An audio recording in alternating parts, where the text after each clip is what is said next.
안녕하세요. 현실주의자입니다. 주말 마무리해야죠 이제. 자, 지금 일본 대지진 얘기가 나오고 있습니다. 이것에 대해서 좀 알아보고요. 여러가지 준비를 했는데요. 시간이 좀 오래됐습니다. 빨리 끝내도록 하겠습니다. 한국 기업이 지금 임금 인상을 계속하고 있죠. 이것들 중에 한 가지 재밌는 포인트가 있어요. 오늘 썰을 풀진 않을 건데 다음 주 중으로 얘기를 해보겠습니다. 자, 평온한 주말 보내셨죠? 블랙스완에 대한 제보가 들어왔습니다. 댓글로. 그것에 대해서 잠깐 알아보겠습니다. 자, 일본은 이제 없애야겠다.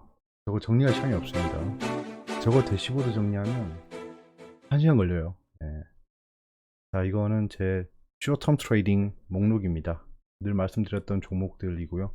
이제 뭐 더 이상 추가될 만한 테마는 현재는 없어 보입니다. 이 테마 중심으로 계속 매매를 할 예정이고요. 여기 있는 종목들은 제가 언제든지 팔 수 있습니다. 그걸 좀 아셔야 돼요. 제가 여기 있다고 해서 막 끝까지 가지고 이런 게 아니고 적혀 있는 대로 쇼텀 트레이딩입니다. 시장 상황에 따라서 제가 매도를 할 수 있습니다. 자, 세 가지 주제입니다. 간단하게 얘기하고 넘어갈게요. 일본 지진설이 나오고 있습니다. 이거는 시청자분께서 댓글로 말씀해 주셔서 그때 당시 어떻게 움직였는지와 관련주가 어떻게 있었는지를 말씀드리고요. 정치 테마주 이제 보궐선거가 시작되죠. 그 흐름에 대해서 한번 정리해 봤습니다. 가상화폐에 대한 이슈 하나가 있어서 그거 말씀드리고요. 자, 강력한 지진이 30년 내 도쿄를 엄습할 가능성이 47%다. 야, 47%에 50%를 넘기기 좀 그렇고, 그렇다고 뭐 49%도 아니고 47%랍니다. 역시 과학자들은 디테일에 너무 집착을 해요. 아무튼 최근에 일본에 지진이 발생하고 있는데 그게 예전에 그 대지진 당시 전조 증상이랑 비슷하다라는 얘기입니다. 또 해운대라는 영화가 생각나죠. 예. 쓰나미 데스까? 예. 일본 대지진 당시의 코스피였습니다. 코스피 차트가 이렇게 흘러갔는데요. 자, 리먼 브로더스 금융위기 때 급락을 했죠. 급락을 하고 W장 바닥을 찍고 상승을 쭉 해왔습니다. 쭉 해오다가 일본 대지진이 발생했어요. 이때 코스피가 한 3% 가까이 최저치를 찍고 반등하는 것을 반복합니다. 전 세계 증시가 한 번에 내려앉았다가 다시 올라갔어요. 쭉 반등하다가 갑자기 유럽발 재정위기가 발생합니다. 이때도 국채 이슈였어요. 국채 수익률이 계속 올라가고 있다, 유럽에. 유럽 채권에 문제가 있다, 약간 이런 이슈로 훅 하락했습니다. 지금 우리나라 증시도 이렇게 될 확률이 있다라고 생각하고 있는 거예요. 근데 우리가 다시 한번 생각해 봐야 될 게 뭐냐면, 코로나 이번에 위기랑 리먼 브로더스발 금융위기랑은 천지차이입니다. 천지차이에요. 저 때는 경색이 일어난 금융위기입니다. 이번에 코로나는 경제위기죠. 두 개가 살짝 다릅니다. 그러니까 제가 2008년 리먼 브로더스 위기 당시에 투자를 하지 않았지만 그때 당시에 뉴스 기사든지 온갖 분위기 차트를 다 확인해 본 결과 그때를 경험한 것처럼 리플리 증후군이 발생하는 거죠. 자, 그때는 대출이 안 됐습니다. 금융위기였기 때문에 대출이 안 됐어요. 제가 그런 것들을 미리 스터디해서 알았습니다. 근데 이번에 코로나발 경제위기가 발생했을 때 제가 계속 기다렸던 게 대출이 안 되는 거였어요. 아, 대출이 안 되면 정말 그게 위기구나. 여기서는 좀 빠져야겠다. 약간 이런 생각을 했었거든요. 근데 코로나발 위기가 발생하고 오히려 대출이 더 잘 되는 거예요. 여러분들 느끼셨겠지만 대출해가라고 난리예요. 돈은 남아 돌거든요. 금융위기가 아니기 때문에. 금융기관이 파산한 게 아니었잖아요. 기껏 해봐야 그 정크채들이 파산하니 많이 이런 얘기만 나왔습니다. 그래서 저 유럽발 재정위기로 연결될 가능성은 높지 않다. 혹여나 그때랑 상황이 똑같다고 하더라도 똑같은 위기가 다시 찾아올 리는 없다라는 겁니다. 없다. 금융기관이 바보가 아니다. 금융기관을 맡고 있는 사람들이 저때 사례를 모를 리가 없습니다. 저때 저 일이 왜 발생했는지는 정말 디테일하게 연구를 했겠죠. 그럼 그 일이 발생하지 않게 최선을 다하고 있겠죠. 그러니까 저때를 생각하면서 똑같은 일이 발생할 거다라고 생각하는 건 약간은 무리가 있다라는 거고요. 자, 대지진 때문에 잠깐 하락했다 복구를 했어요. 유럽발 재정위기가 아니었으면 뭐 저렇게 하락할 일은 없었겠죠. 그러니까 자칫 잘못 보면 일본 대지진 때문에 하락을 그 뒤에 많이 했구나라고 생각할 수도 있겠지만 나비효과일 수도 있지만 연관성이 그리 크진 않다. 즉 일본 대지진이 발생해도 전 세계 증시에 큰 영향은 없다라는 겁니다. 하지만 일본은 GDP 3위 국가예요. 3위입니다. 자그마치 3위예요. 그리고 100대 은행 중에 일본은행이 3위입니다. 금융 강국이에요. 얘들 외국에 돈 많이 뿌려놨거든요. 다이와 이런 애들 많잖아요. 많이 뿌려놨습니다. 그래서 저런 그 시스템 리스크가 발생하면, 체계적인 리스크가 발생하면 돈을 회수합니다. 자동적으로. 위기 관리를 하는 거죠.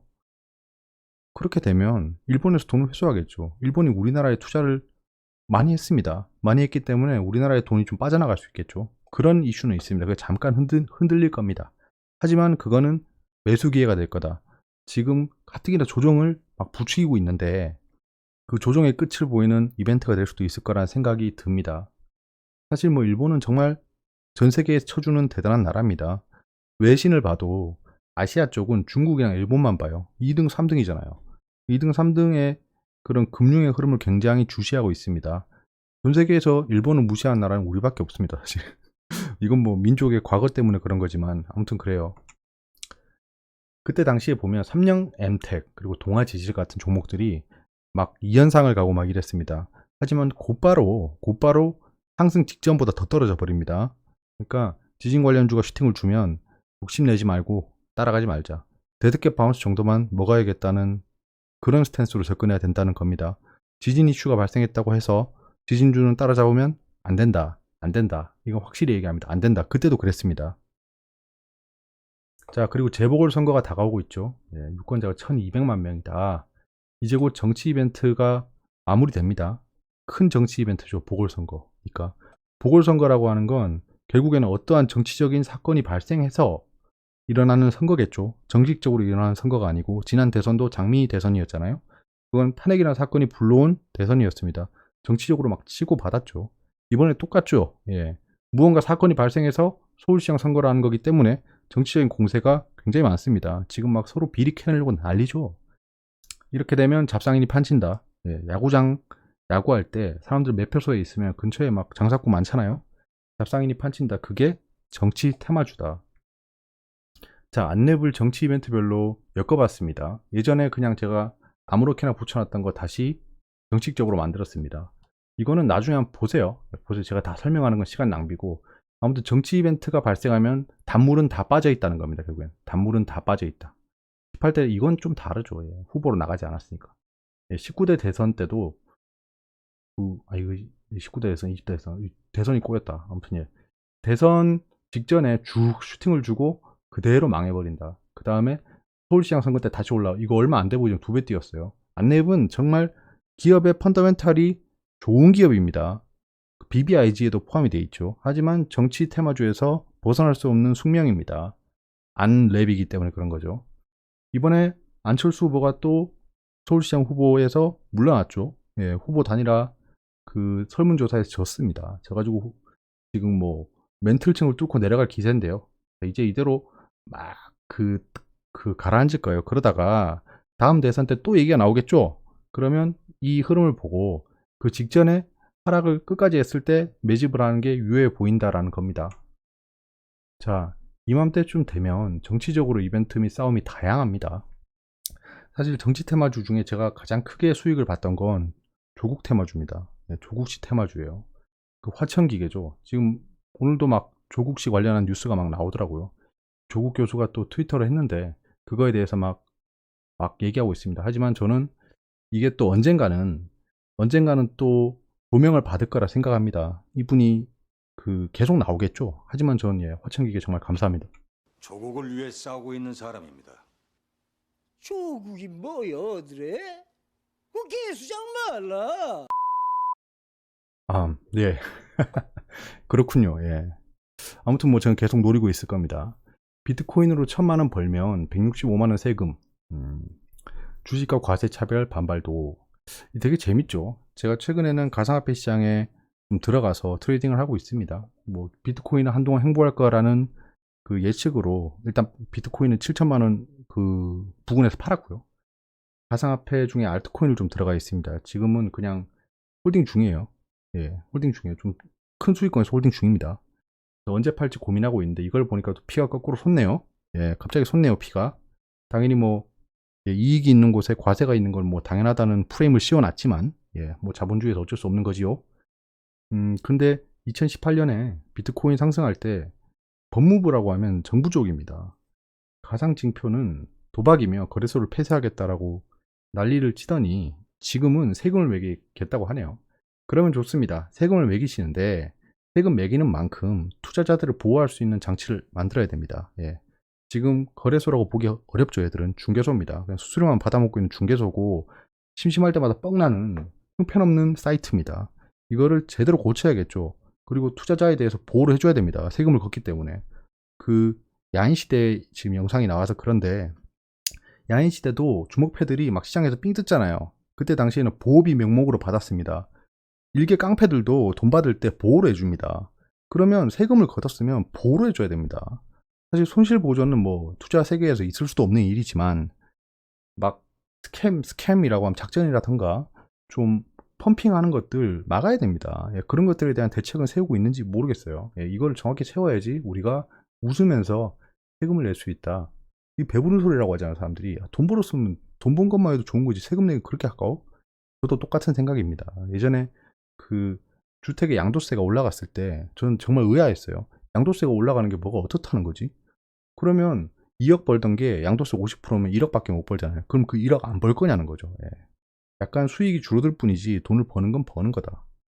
약간 그런 측면에서는 세금 내는 거에 대해서 불만은 없습니다. 불만은 없는데 세금만 때리지 말고 우리 투자자들을 좀 생각해 주는 스탠스가 있었으면 좋겠어요. 자, 코스톨라인의 개를 다시 한번 설명드리겠습니다. 주인이 개를 데리고 가면 개는 왔다 갔다 한다는 겁니다. 주식시장이 결국에는 펀더멘탈대로 흘러가지만 개들은 계속 왔다 갔다 하면서 따라온다는 겁니다. 그래서 단기간 움직임에 일희일비할 필요가 없다. 그리고 삼성전자 임금 협상 결과가 나왔습니다. 쭉 봤는데요. 임금 인상률 플러스 뭐 여러 가지가 있겠죠. 복리후생 향상 같은 것들. 다음 주 중으로 썰을 한번 풀어볼 건데요. 진짜 이 포인트는 제가 전 세계에서 저만 생각할 수 있는 포인트인 것 같습니다. 그거에 대해서 한번 얘기해 보려고 해요. 누군가는 뭐 얘기했을 수도 있겠지만 저는 안 봤습니다. 안 봤고 뭐 기사에 있을 수도 있지만 기사도 못 찾겠어요. 사실 좀 뒤져봤습니다. 혹시 그런 얘기하는 사람도 있나? 근데 없더라고요. 자, 뉴스.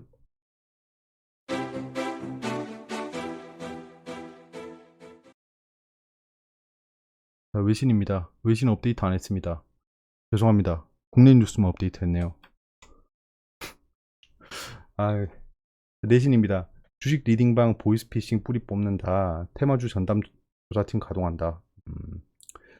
이게 예 이제 제가 한참 예 영상에 그 문자 같은 거 보여드리고 그랬는데 이제 리딩방이랑 보이스피싱을 뿌리 뽑는다고 나서네요. 예.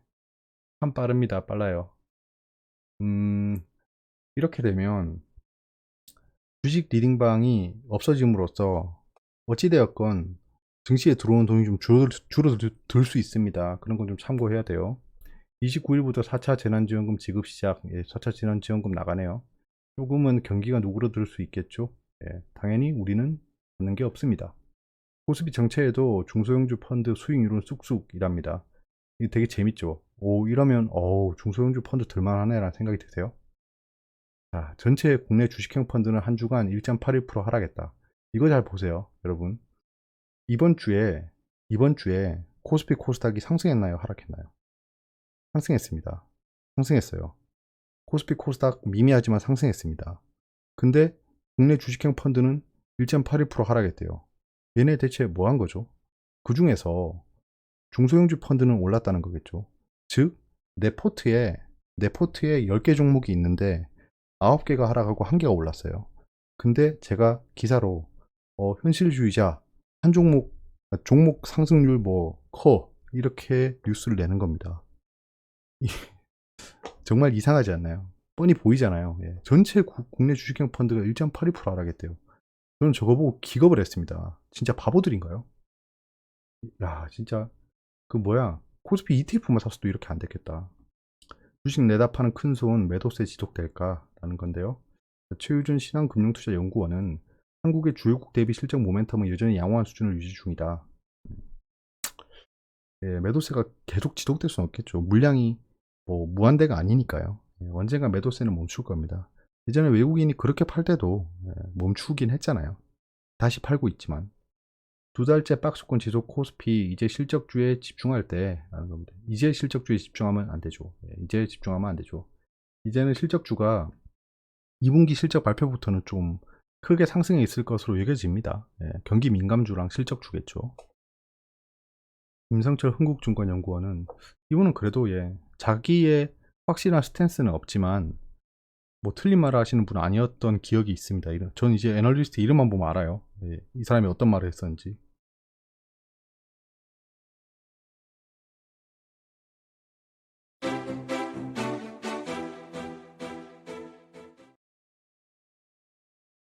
자, 글로벌 증시를 보시면 나스닥은 조금 국채 수익률 때문에 지지부진했죠. 지지부진했지만 큰 하락은 없었다.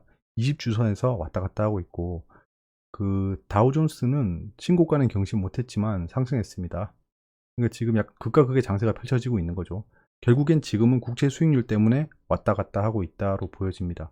유로존은 요거 신고가 돌파해서 날아가면 이제 이번 주에 노벨 주식상 받기로 했는데 제가 깜빡했어요. 다음 주에는 제가 행사를 런칭하겠습니다. 상해도 지금 현재 바닥을 잡고 있는 것으로 보여지긴 합니다. 20주선 밑에서 밑꼬리를 달고 있죠. 여기서 한 2, 3주는 행보할 수 있다.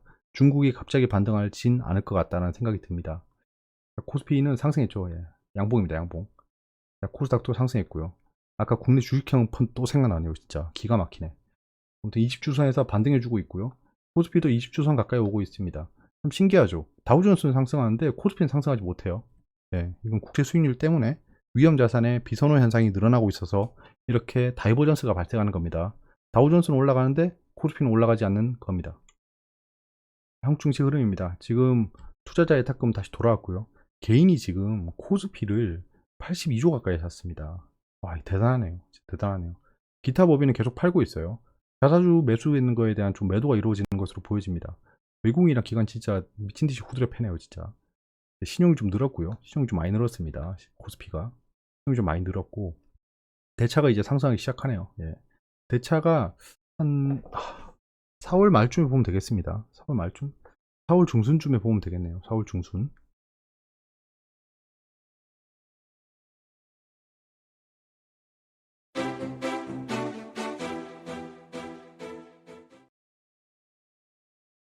자, 달러가 약간 강세를 보였죠? 달러가 강세를 보였다. 국제 수익률이랑 좀 연동이 돼 있다라는 걸로 보여집니다. 하지만 원달러는 좀 강세를 보였어요. 약간 애매하죠. 달러가 강세를 보이면 원달러는 약세를 보여야 됩니다. 이게 약간 다이버전스가 발생하고 있고요. WTI는 3주 연속 조정 중 20주선까지 떨어질 것으로 보여집니다. 아직 제가 원유를 다 못 털었습니다. 예, 다 털 기회를 보고 있어요. 골드도 역시 바닥을 잡고 상승 중이죠. 하지만 여기서 약간 상승이 급해질 리는 없을 것 같습니다. 예. 아직 하락 추세니까요. 예, 하락 추세고 이까지 올라갈 수 있다고 보여집니다. 자, 위안이 지금 현재 약세를 보이고 있습니다. 예, 이게 지금 약간 블랙스완이에요. 블랙스완. 위안이 약세를 보이면 안 됩니다. DXI가 처음으로 조정을 좀 보였네요. 이거는 좀 이유를 알 수 없습니다. BDI도 약세를 보이고 이 두 개가 약간 커플링 돼 있나 봅니다. 현재는 지금 비슷하게 움직이고 있어요. 비트코인도 지금 제가 말씀드린 뒤로 3주 정도 하락 조정을 보이고 있습니다. PMI 변함없고요. 본원통화, 협의통화 업데이트 없습니다. 대차 대조표는 지속 상승하고 있습니다. 연준이 자산을 계속 늘리고 있다. 예, 양적 완화를 지속하고 있다는 거겠죠. 아직 테이퍼링의 신호는 없고 그 테스티모니 증언에서도 그렇게 얘기했었죠. 테드 스프레드는 잠깐 올라갔지만 의미는 없어 보이고요. 채권 수익률이 슬슬 안정화되고 있습니다. 궁금한 게 있으면 댓글로 말씀해 주세요. 진짜 싫네요, 이 시간이. 정말 싫습니다. 이제 빨리 자야지. 여러분들도 고생 많으셨고요. 예, 푹 주무시고 다음 한 주도 활기찬 한 주가 되시고요. 건강 꼭 잘 챙기시길 바랍니다.